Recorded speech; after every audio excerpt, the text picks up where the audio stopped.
Magandang oras mga kababayan, narito ang pinakabagong ulat sa magiging lagay ng kondisyon ng ating panahon ngayong araw. Nabubuo na ang posibleng susunod na bagyo na patuloy nating binabantayan na manggagaling sa may kanluran.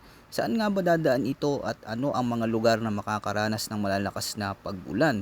Yan ang aalamin natin. Para naman lagi kang handa sa lagay ng panahon, pindutin mo lang ang subscribe button. Sa kasalukuyan, ang southwest monsoon o habagat ang pangunahing weather system na nakakapekto ngayon sa malaking bahagi ng Luzon at kanlurang bahagi ng Visayas. Dahil dito inaasahan ang mas madalas na pagbuo ng makakapal na ulap, kalat-kalat at malalakas na pag-ulan at matataas na tsansa ng mga thunderstorms sa iba't ibang bahagi ng bansa, lalo na sa mga lugar na direktang tinatamaan ng impluensya ng habagat. Dumako muna tayo sa heavy rainfall advisory na inilabas ng Pag-asa ngayong araw due to southwest monsoon.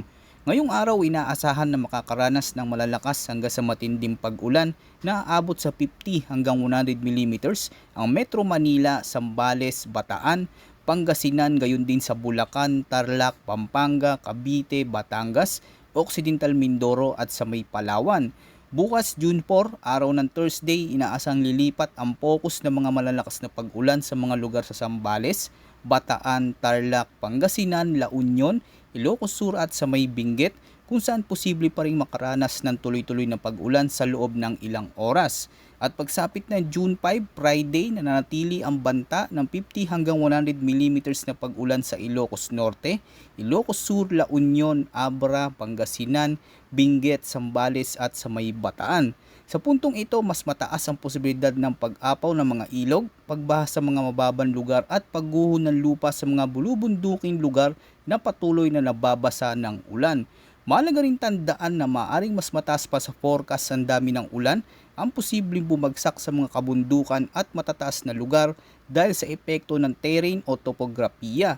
Bukod dito, ang mga lugar na ilang araw na nakakaranas ng pag-ulan ay mas napanganib dahil sa naipon tubig sa lupa at mga watershed.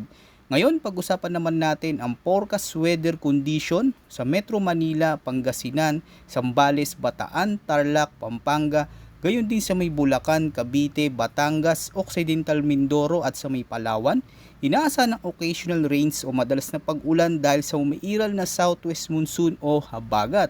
Maging alerto dahil mataas ang posibilidad ng paulit-ulit at mas madalas na pag-ulan sa loob ng maghapon. Maaring magkaroon ng mga pagkakataong humihina, ngunit posible itong bumalik at muling lumakas habang patuloy na nagsusupply ng mamasa-masang hangin ang habagat. Sa Zambales at Bataan, kabilang sa mga lalawigan direktang nakaharap sa daloy ng habagat mula sa West Philippine Sea, mas pataas ang posibilidad ng mga bugso ng malalakas na pag-ulan na maaaring tumagal ng ilang oras. Ganito rin na ang sitwasyon sa Pangasinan, Tarlac, Pampanga at Bulacan, kung saan patuloy na makakaranas ng maulap na kalangitan at mga pag-ulan na katamtaman hanggang malakas sa ilang pagkakataon. Sa Metro Manila, asahan ang mga panakanakang pag-ulan na maaring magdulot ng mabagal na daloy ng trapiko, pagbaha sa ilang mababang lugar at waterlogging sa mga pangunahing kalsada, lalo na kapag sumabay ang malalakas na buhos sa oras ng pagpasok o pag-uwi ng mga biyahero. Samantala sa Cavite, Batangas, Occidental Mindoro at Palawan, nananatili ring mataas ang tsansa ng mga biglaang pag-ulan dulot ng habagat.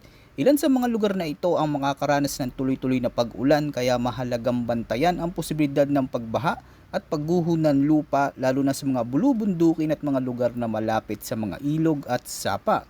Para naman sa Western Visayas at sa natitirang bahagi ng Luzon, inaasahan ng maulap na kalangitan na may kalat-kalat na pag-ulan at thunderstorms na dulot pa rin ng southwest monsoon.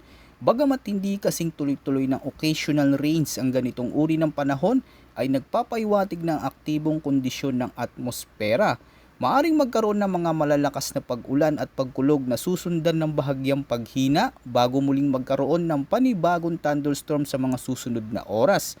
Dahil dito mataas ang banta ng flash floods at landslides lalo na sa mga lugar na paulit-ulit nang nakakaranas ng pag-ulan. Samantala sa natitirang bahagi ng bansa, inaasahan naman ng partly cloudy to cloudy skies na may isolated rain showers o thunderstorms, dulot naman ng umiiral na localized thunderstorms. Ibig sabihin hindi kasing lawak ng epekto ng habagat ang nararanasan sa mga lugar na ito, Posibleng magsimula ang araw na may bahagyang maaliwalas na panahon, ngunit dahil sa init at moisture sa atmosfera, maaaring mabilis na mabuo ang mga makakapal na ulap na magdadala ng panandaliang malalakas na pag-ulan at pagkidlat pagkulog sa ilang lugar. Bagamat hiwa-hiwalay ang mga thunderstorm na ito, maaari pa rin silang magdulot ng bigla ang pagbaha o pagguho ng lupa, lalo na kung magiging matindi ang buhos ng ulan sa loob ng maikling panahon. Ngayon, dumako naman tayo sa latest tropical cyclone threat potential na ilabas ng Pag-asa.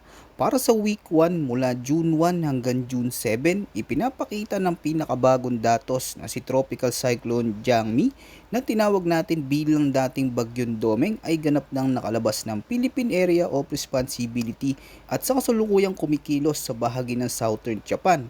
Ibig sabihin, ang bagyong naging pangunahing dahilan ng pag-enhance ng habagat nitong mga nakaraang araw ay unti-unti nang lumalayo sa ating monitoring area. Gayunpaman, kahit nakalayo na ay hindi pa rin nagtatapos ang ating pagmomonitor dahil sa parehong outlook, may binabantayan agad na TC-like vortex o TCLB1 na inaasang mabubuo malapit sa western boundary ng PAR.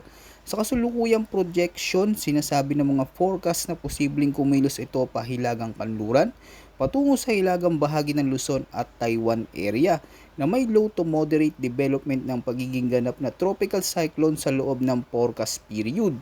Pagsapit naman ng week 2, June 8 hanggang June 14, ipinapakita ng forecast na ang TCLB1 ay posibleng makalabas ng PAR habang nagpapatuloy ang pagkilos nito patungo sa direksyon ng Japan. Bukod dito, may isa pang binabantayan TC-like vortex o TCLB2 na maaring lumitaw agad malapit sa northwestern boundary ng Philippine Monitoring Domain. Sa kabuuan, ipinapakita ng long-range outlook na bagamat may mga susunod pang sistema na maaring mabuo, wala pang malinaw na indikasyon ng agarang pagbuo ng isang malakas na tropical cyclone na direktang makakaapekto sa bansa. Kung sisilipin naman natin ang pinapakita ng iba't ibang weather models, ang southwest monsoon o habagat pa rin ang inaasang mananatiling dominanteng weather system sa malaking bahagi ng bansa sa mga susunod na araw.